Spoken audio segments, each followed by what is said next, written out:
Olá galera, sejam mais uma vez bem-vindos aqui ao canal, que é o Senhor Balcão, você está no Balcão Pop. E galera, primeiramente desculpa o ângulo estranho, essa sombra forte aqui, que o celular está aqui fazendo luzinha pra mim. Peguei um ângulo um pouco diferente aqui eu tenho a minha coleção de VHS. Mas enfim, eu só tô testando outros ângulos dependendo da vibe que eu tiver no dia. E hoje eu tô numa vibe meio. Eu só queria mostrar, eu amo essa minha camiseta da Suzy. Ouçam Suzy, gente, ouçam a banda Suzy and the Benches, eu amo essa banda. Enfim, foi Dia Internacional da Mulher esses dias aí, e ela é uma das minhas artistas favoritas da vida. Enfim, eu só tô testando ângulos diferentes, não dei muita atenção pra isso. Hoje é o dia do Oscar, eu estou gravando esse vídeo na madrugada. Vou ver se eu consigo postar antes do Oscar, para que o vídeo tenha mais validade, né? Porque esse ano teve um filme particularmente que eu queria muito falar, sabe? Nem todo ano eu faço vídeos sobre a temporada de Oscar. Eu sempre comento sobre o Oscar no Twitter, nesses lugares, porque todo ano eu assisto o Oscar. E eu ainda quero fazer um vídeo sobre o pior Oscar que eu já assisti versus o melhor Oscar que eu já assisti. Esse vídeo vai chegar um dia. Só que no caso de hoje eu só queria comentar de um filme específico, que é Assassino na Lua das Flores, né? Assassinos da Lua das Flores, do Martin Scorsese. Killers of the Flower Moon. Que aconteceu o caso muito particular, muito curioso, de eu não gostar de um filme do Scorsese, que é, junto com o Kubrick, meu diretor favorito da vida, e era meu filme mais aguardado do ano. E eu não gostei tanto do filme. Assim, eu ainda dei nota 3 de 5 pra ele. Não é que nem Duna, que eu realmente achei um filme ruim. Teve um vídeo já sobre Duna, da gente discutindo Duna aqui, galera, assistam esse vídeo. No vídeo de Duna, teve algumas pessoas que falaram que eu sou chato, que eu não gosto de nada. Só que, gente, eu tinha acabado de lançar, inclusive assistam, por favor, que são vídeos que estão meio flopados, mas são vídeos que eu gostei muito de ter feito. As minhas listas de favoritos do ano passado. Minhas séries favoritas, minhas animações favoritas, meus HQs, livros, filmes favoritos. Então, eu nunca faço lista das coisas que eu menos gostei de um ano. Eu não acho produtivo. Quanto menos eu puder falar de coisas que eu não gostei, melhor. Apesar de que eu sei que pra muita gente é muito divertido falar mal das coisas, ver vídeo de gente falando mal das coisas. Mas eu prefiro realmente falar de coisas que eu amo do que de coisas que eu não gosto. Só que às vezes eu acho que é um conteúdo importante de trazer, especialmente no caso de Duna, que estava tendo muito debate só positivo em cima do filme. Eu acho importante ter alguém pra falar, trazer uma divergência, trazer uma discussão. E a mesma coisa eu sinto com esse filme do Scorsese. Eu acho que o Scorsese, por ser o diretor favorito de muita gente e por ninguém esperar que ele possa errar, eu percebo um certo pé atrás nas críticas desse filme em irem full potencial do que os críticos querem falar. Porque eu percebo em várias frases, várias falas de vários críticos, certos problemas com o filme que eu também tenho, só que eles nunca vão a fundo o suficiente no problema quanto eu acho que o problema realmente é tão grave, sabe? Eu acho que o problema é mais grave do que eles fazem parecer. Eles estão amenizando certos problemas do filme pra exaltar as qualidades do filme. E o filme tem qualidades, porque é um filme de Scorsese. Só que a gente tende, por ser um filme do Scorsese, a exaltar muitas qualidades e só passar batido pelos defeitos. Isso é algo que eu já senti um pouco com o Irlandês, apesar de eu amar o Irlandês. Eu acho um puta filme em vários sentidos, só que é um filme que não dá pra ignorar os erros dele como se fosse uma coisa tão pequena quanto a maioria dos críticos fez parecer, inclusive eu. Eu coloquei os 3 filmes do Scorsese empatados em primeiro lugar na minha lista de melhores filmes da década passada. Foi um dos primeiros vídeos do canal. E assim, talvez tenha sido exagero, sabe? O Irlandês é um filme que a parte gráfica dele, de rejuvenescimento dos atores, é um problema grave do filme. Não é um problema que a gente pode só ignorar. É um problema que atrapalhou o filme em muitos sentidos. Foi uma decisão talvez infeliz ter feito aquilo. Mas, apesar de importante pro filme que ele quer contar, acabou atrapalhando certos elementos do filme. Mas tudo bem, eu ainda acho que é um filme que as qualidades são muito maiores do que os defeitos do filme. Tipo, muito. No caso de Assassino da Lua das Flores, não. Aqui temos Colin Cinéfilo para me julgar. Não fale mal do Scorsese. Não fale mal dele nunca perto de mim. Já bastou falar mal do Denis Villeneuve, o maior diretor de todos os tempos. Enfim. O que eu acho fascinante é que eu acho que os problemas desse filme elucidam várias coisas do cinema do Scorsese. O Scorsese tinha nessa história do Assassino da Lua das Flores, que é uma história sobre, basicamente para quem não sabe, uma tribo indígena, né, que foi expulsa da sua terra. Isso é baseado em história real. Foi expulsa da sua terra originária. Eles foram parar num lugar super fodido. Só que lá eles encontraram petróleo. E eles acabaram se tornando o povo mais rico per capita dos Estados Unidos daquela época. Acho que do mundo, na verdade. Porque era uma tribo relativamente pequena com muito dinheiro por causa do petróleo que eles encontraram. Começou uma série de assassinatos, muitas pessoas brancas se infiltrando, casando com essas pessoas e criando famílias e depois pegando as heranças. E essas mortes sem nenhuma resolução, eles contratavam detetives particulares que também não conseguiam resolver ou eram mortos também. E essa bola de neve acabou gerando o primeiro caso do FBI da história, né? Os indígenas foram até a Casa Branca pedir para que o governo dos Estados Unidos tomasse uma atitude em relação àquilo, e como eles tinham dinheiro, eles tinham algum poder para pedir por isso. E aí foi feita a primeira investigação em cima de um caso. E essa é basicamente a história resumida. Tendo essa história, dava para ter feito ela por vários frames, dava para ter enquadrado ela por várias direções, dava para ter contado ela por vários pontos de vista diferentes. Você poderia ter feito um filme de investigação, em que o foco está no FBI, então é um filme de investigação. Você poderia ter feito um filme de romance, em que o foco está no personagem do Leonardo DiCaprio, com o personagem da Lily Gladstone, se não me engano é o nome dela. Maravilhosa, incrível atriz. E poderia ser um relacionamento entre os dois, que aí o foco está todo nesse relacionamento e no desenvolvimento desse único relacionamento, e as coisas acontecem ao redor, com esse relacionamento como ponto central do filme. Ou então você poderia fazer o que eu acho que é o que o filme... Poderia ser também uma trama meio de terror, meio focada nos índios, nos indígenas. Desculpem, gente, mas eu tô meio cansado, tô gravando de madrugada.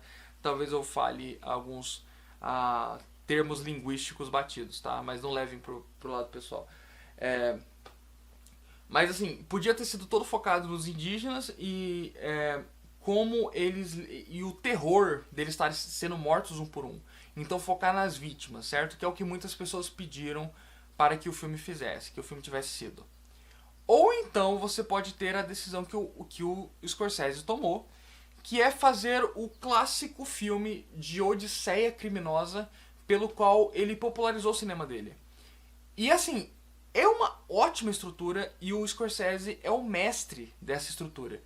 A estrutura de grandes odisseias criminosas. Ele tem vários filmes no catálogo dele que são assim, você acompanhar uma trajetória de crimes ao longo de vários e vários anos, às vezes décadas.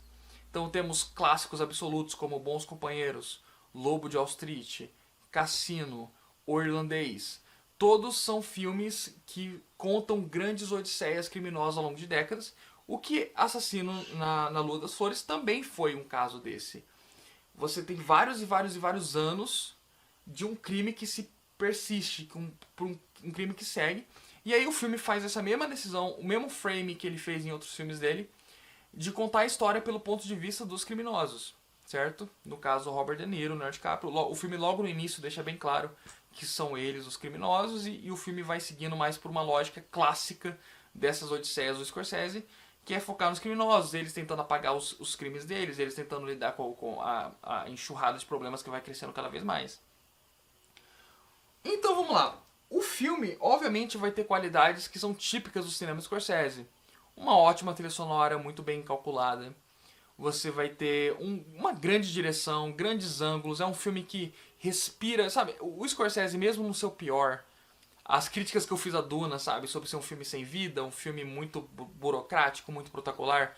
O Scorsese, mesmo no seu pior, ele coloca tanto vida na sua câmera, tanta vida no seu estilo, sabe? Tanto estilo nos seus takes. Obviamente, grandes atuações, algumas das melhores atuações que você vai ver na sua vida em todo filme que ele faz, simplesmente. Ele consegue tirar o melhor de cada ator que ele trabalha, seja a Sharon Stone, seja o Ray Liotta, seja o Robert De Niro, seja o Daniel Day-Lewis. Ele consegue tirar o melhor de todo mundo que ele trabalha, certo? E nesse sentido, eu acho que é uma das melhores atuações da carreira do Leonardo DiCaprio, por exemplo.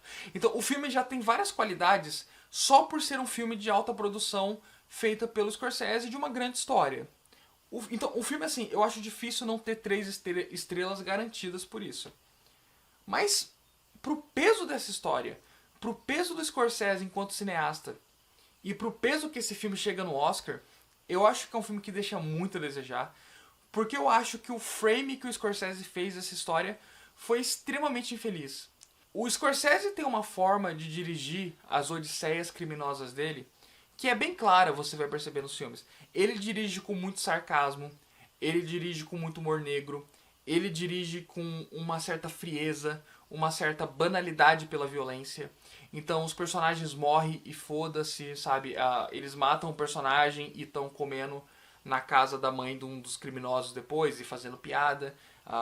Então é piada que gera uma morte, sabe? Lobo de Wall Street é uma comédia absurda. Então ele tem esse senso de humor ácido, especialmente nesses filmes de Odisseia Criminosa, até mais do que nos dramas dele, até mais do que nos filmes intimistas dele, né? Até mais do que nos Taxi Drivers da vida e tudo mais. Essa frieza, esse muro que separa o espectador de se projetar nesses personagens. Porque são filmes que riem dos personagens, não com eles. Por mais que vai ter um público que sempre tem nesses filmes, um público que vai se projetar nessa galera simplesmente porque não ligam para subtexto. Aí isso não é culpa do filme, isso é culpa das pessoas. Mas pra maioria das pessoas que vai ver esses filmes com senso crítico, vai perceber que Bons Companheiros despreza os seus personagens, vai perceber que Lobo de Wall Street despreza seus personagens, tipo, que ri deles, que considera eles patéticos, apesar do dinheiro que eles têm, apesar da vida que eles levam, são personagens patéticos. Uma grande forma de você perceber isso é na forma que o Scorsese retrata amor nesses filmes. São filmes em que os romances são feitos de forma muito apressada, de uma forma muito banal, sabe? Seja a forma como o Ray Liotta fica com a Lorraine Bracco no Bons Companheiros, apesar de que Os Bons Companheiros eu ainda acho que é o filme mais completo de todos esses, é o meu favorito dele, porque ele consegue dar uma dimensão maior de vários personagens narrando a história, né? Vai do Ray Liotta pra Lorraine depois. Só que no geral, sabe, o jeito que o relacionamento se estabelece ali, o jeito que o relacionamento entre o Leonardo DiCaprio e a Margot Robbie se estabelece no Lobo de Wall Street, e, enfim, entre outros filmes do Cassino também, o Robert De Niro com a Sharon Stone, e assim por diante. O romance está em segundo plano nesses filmes. O romance está sempre em segundo plano. O romance é sempre uma nota de rodapé no meio daquela odisseia de crimes. Porque o que o Scorsese passa com isso é que é uma vida tão cheia de crimes, é uma vida tão cheia de problemas, é uma vida que cada dia que você acorda, você está tendo que esconder uma prova, você está tendo que se livrar de uma pessoa, você está tendo que matar alguém, você está tendo que fazer alguma coisa, que não há espaço na vida dessas pessoas para um amor verdadeiro. Não é que o Scorsese não sabe dirigir histórias de amor. Ele já dirigiu romances maravilhosos na vida dele.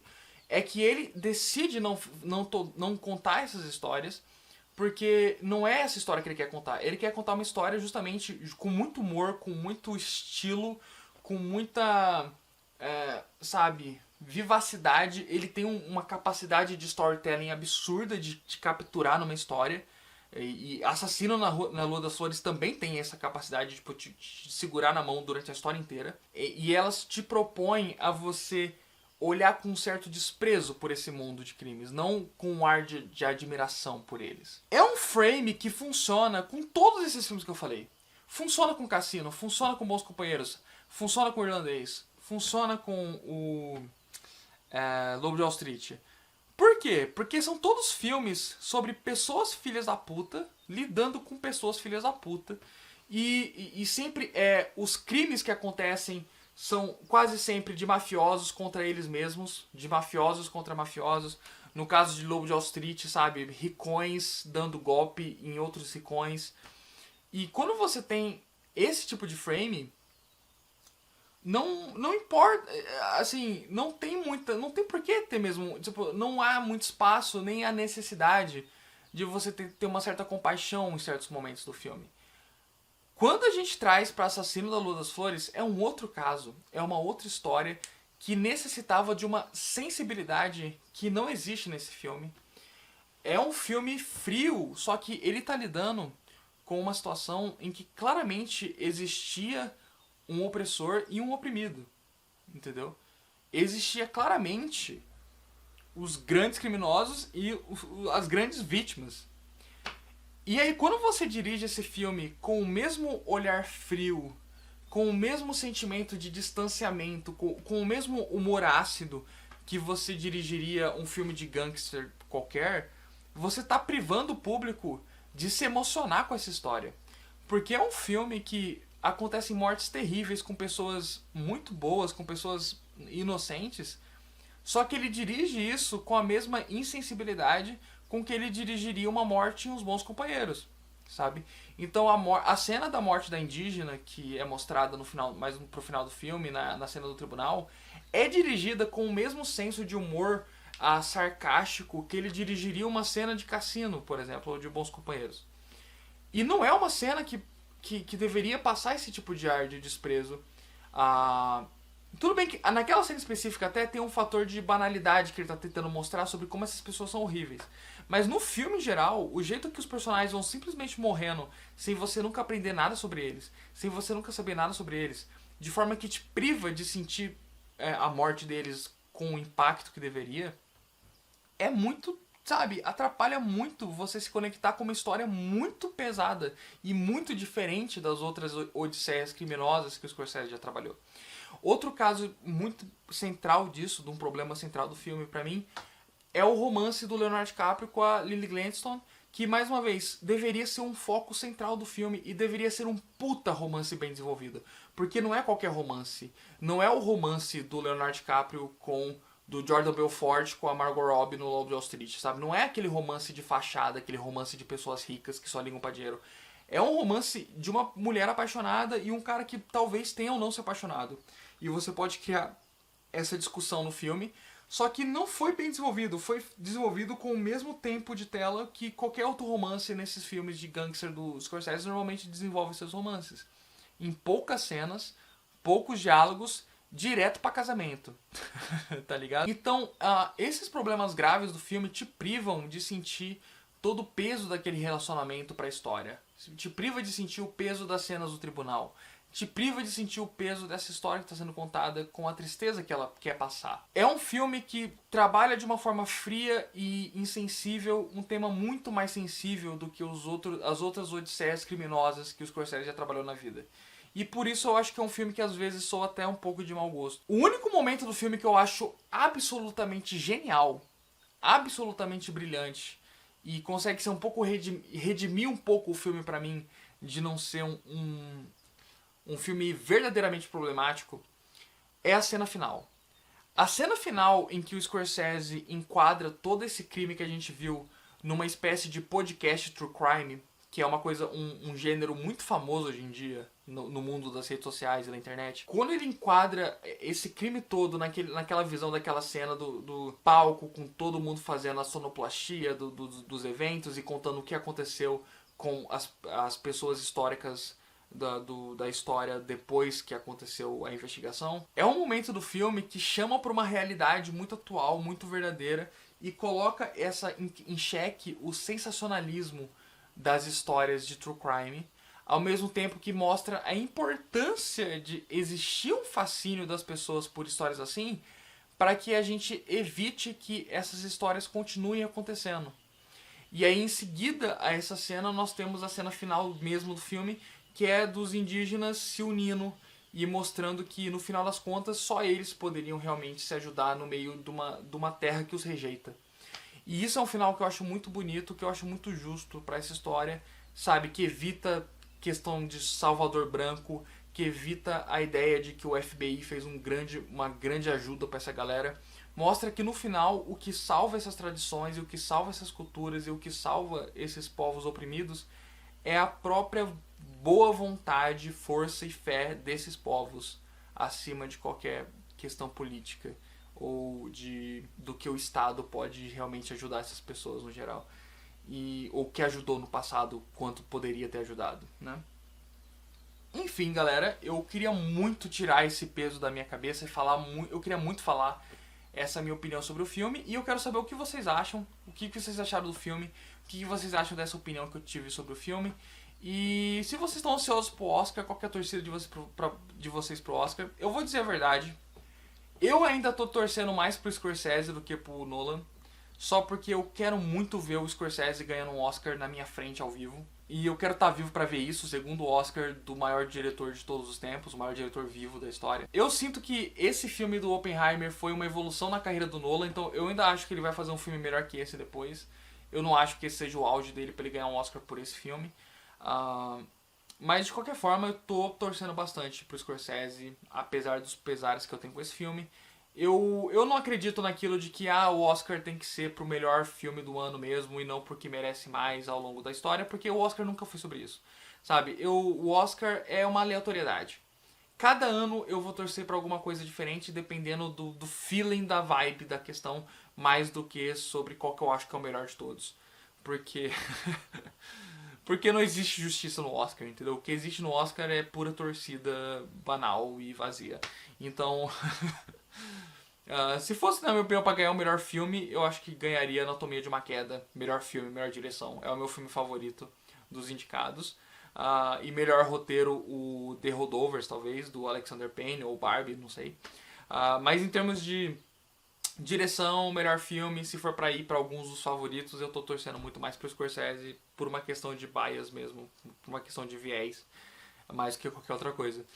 Então, galera, espero que tenham gostado do vídeo. Vejo os outros vídeos aí recentes do canal, estão postando bastante coisa. Sigam a gente no TikTok, Letterboxd, todas as redes sociais vão estar aí embaixo. Podcast, que eu tenho podcast com a minha amiga, logo logo saem novos episódios. Siga a gente nas redes sociais, Instagram, @Garcia Gustavo Henrique, Twitter, @Sr. Balcão, TikTok, @Sr. Balcão, também Bacano Records, que é meu projeto de música com os meus amigos. Passadas as informações, muito obrigado, galera. Tenham um bom dia, até a próxima e valeu!